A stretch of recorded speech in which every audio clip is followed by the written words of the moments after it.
Everyone, ಏನಪ್ಪ ತುಂಬಾ ದಿನ ಆಯ್ತು ವಿಡಿಯೋ ಅಪ್ಲೋಡ್ ಮಾಡ್ತಾ ಇಲ್ಲ ಅನ್ಕೊಂಡಿದೀರಾ?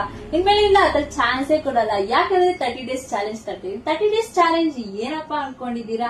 Daily varieties of collections, varieties of design, ಅದಕ್ಕೆ ಡೈಲಿ ವಿಡಿಯೋ ಅಪ್ಲೋಡ್ ಮಾಡ್ತಾನೆ ಇರ್ತೀವಿ. ಇವತ್ತು ಫಸ್ಟ್ ಡೇ ಚಾಲೆಂಜ್ ಏನ್ ಅನ್ಕೊಂಡಿದೀರಿ? ಓಣಂಗೋಸ್ಕರ ಸ್ಪೆಷಲ್ ಸ್ಯಾರಿ ತರಿಸಿದೀನಿ. ಸ್ಯಾರಿ ನೋಡಿ, ಆಲ್ ಓವರ್ ಲುಕ್ ಎಷ್ಟು ಚೆನ್ನಾಗಿದೆ. ಕೇರಳದಲ್ಲೆಲ್ಲ ಎಲಿಫೆಂಟ್ ಫೇಮಸ್ ಅಲ್ವಾ, ಅದಕ್ಕೋಸ್ಕರ ಎಲಿಫೆಂಟ್ ಡಿಸೈನ್ ನಿಮ್ಗೆ ಈ ತರ ಪ್ರಿಂಟ್ ತರಿಸಿದೀವಿ. ಪಲ್ಲು ಅಲ್ಲೂ ಅಷ್ಟೇ ನೋಡಿ ಎಷ್ಟು ಚೆನ್ನಾಗಿ ಪ್ರಿಂಟ್ ಬಂದಿದೆ. ಆಲ್ ಓವರ್ ಸ್ಯಾರಿ ಲುಕ್ ಎಲ್ಲ ನೋಡಿ ಎಷ್ಟು ಚೆನ್ನಾಗಿ ಬಂದಿದೆ. ಇದಕ್ಕೆ ವಿತ್ ಬ್ಲೌಸ್ ಬಂದಿರುತ್ತೆ. ಬ್ಲೌಸ್ ಅಷ್ಟೇ ನಿಮ್ಗೆ ಈ ತರ ವೈಟ್ ಕಲರ್ ಅಲ್ಲಿ ಬ್ಲೌಸ್ ಬಂದಿರುತ್ತೆ. ನಾನು ಇದಕ್ಕೆ ಕಾಂಟ್ರಾಸ್ಟ್ ಕಲರ್ ಅಲ್ಲಿ ಬ್ಲೌಸ್ ನ ವೇರ್ ಮಾಡಿದ್ದೀನಿ. ಎಷ್ಟು ಚೆನ್ನಾಗಿದೆ ನೋಡಿ. ನಿಮ್ಗೆ ಯಾರಾದ್ರೂ ಇಷ್ಟ ಆಯ್ತು ಅಂದ್ರೆ ಸ್ಕ್ರೀನ್ ಶಾಟ್ ತಗೊಳ್ಳಿ, ವಾಟ್ಸ್ಆಪ್ ಮಾಡಿ. ಈ ಸ್ಯಾರಿ ಕಾಸ್ಟ್ ಎಷ್ಟು ಅನ್ಕೊಂಡಿದ್ದೀರಾ? ಜಸ್ಟ್ 350 ಅಷ್ಟೇನೆ. ಶಾಪ್ ವಿಸಿಟ್ ಮಾಡೋರಿಗೆ 350, ಆನ್ಲೈನ್ ಪರ್ಚೇಸ್ ಮಾಡೋರಿಗೆ ಪ್ಲಸ್ ಶಿಪ್ಪಿಂಗ್ ಚಾರ್ಜ್ ಇರುತ್ತೆ. Thank you.